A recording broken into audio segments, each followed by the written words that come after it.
Assalamualaikum warahmatullahi wabarakatuh.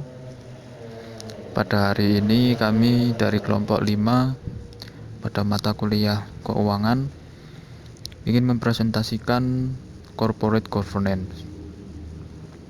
Berikut adalah kami dari anggota kelas A. Saya sendiri adalah Revananda Dwintama dengan NPM 1901010023. Bab yang pertama adalah pengertian. Corporate governance adalah suatu sistem atau mekanisme administratif yang diterapkan dalam perusahaan, di mana di dalamnya terdapat serangkaian proses dan aturan dan mekanisme administratif yang mengatur hubungan-hubungan antara manajemen perusahaan, komisaris, direksi, pemegang saham, dan kelompok-kelompok kepentingan yang lainnya, dalam rangka menjalankan aktivitas perusahaan. Konsep GCG, wadah, organisasi, perusahaan, sosial, pemerintah. Model, suatu sistem, proses, dan seperangkat peraturan. Tujuan, 1. Meningkatkan kinerja organisasi. 2. Menciptakan nilai tambah bagi semua pemangku kepentingan. 3. Mencegah dan mengurangi manipulasi serta kesalahan. 4. Meningkatkan upaya agar para pemangku kepentingan tidak dirugikan. Mekanisme, mengatur dan mempertegas kembali hubungan, peran, wewenang, dan tanggung jawab. Tujuan utama corporate governance adalah yang pertama, melindungi hak dan kepentingan pemegang saham. Yang kedua, melindungi hak dan kepentingan stakeholder lainnya. Yang ketiga, meningkatkan nilai saham dan perusahaan. Yang keempat, meningkatkan kinerja Dewan Komisaris dan Manajemen. Yang kelima, meningkatkan mutu hubungan Dewan Komisaris Manajemen.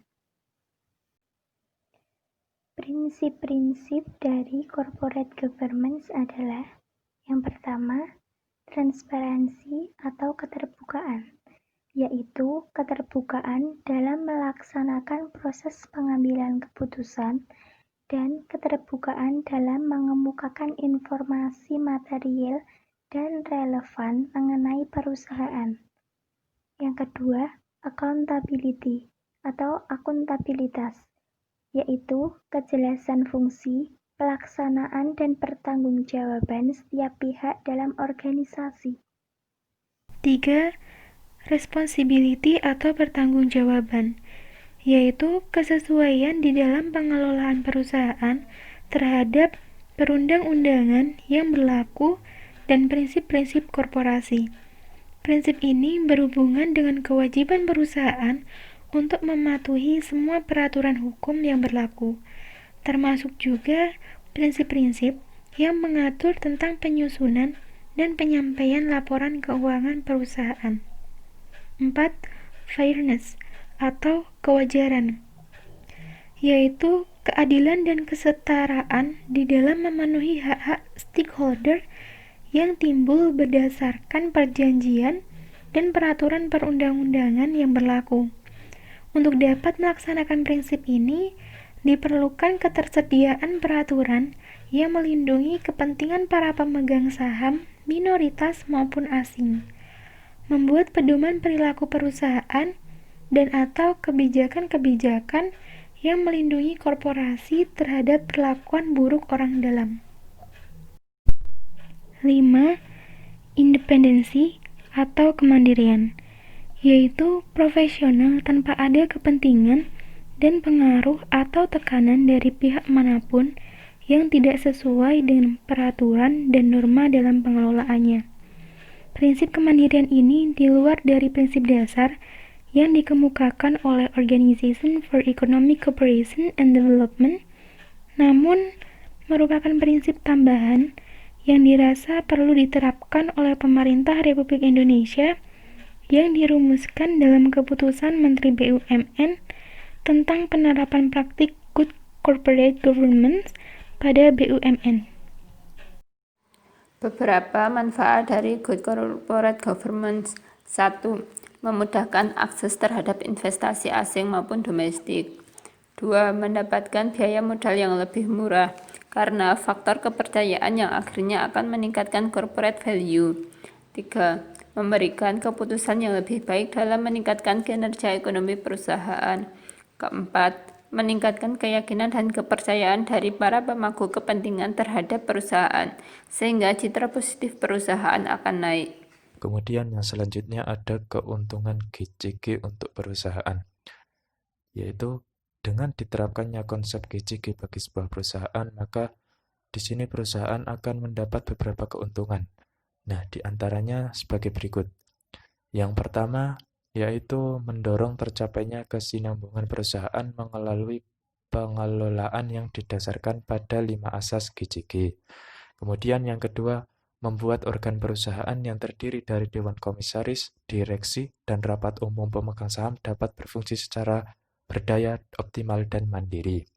Kemudian yang ketiga yaitu mempertinggi nilai moral di dalam perusahaan, karena dapat mendorong pemegang saham, anggota dewan komisaris, dan anggota direksi agar dapat membuat keputusan yang menjalankan tindakannya, karena terdapat kewajiban untuk patuh terhadap peraturan perundang-undangan. Kemudian yang keempat yaitu menumbuhkan dan mendorong munculnya kesadaran dan tanggung jawab sosial perusahaan terhadap masyarakat.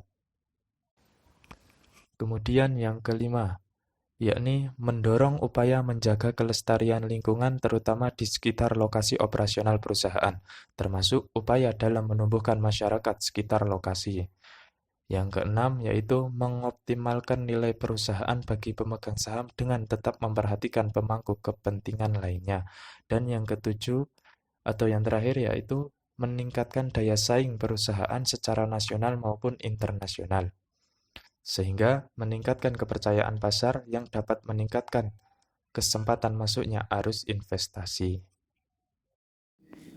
Organ tambahan sebagai pelengkap penerapan GCG. Yang pertama yaitu komisaris dan direktur independen adalah seseorang yang ditunjuk untuk mewakili pemegang saham independen atau pemegang saham minoritas.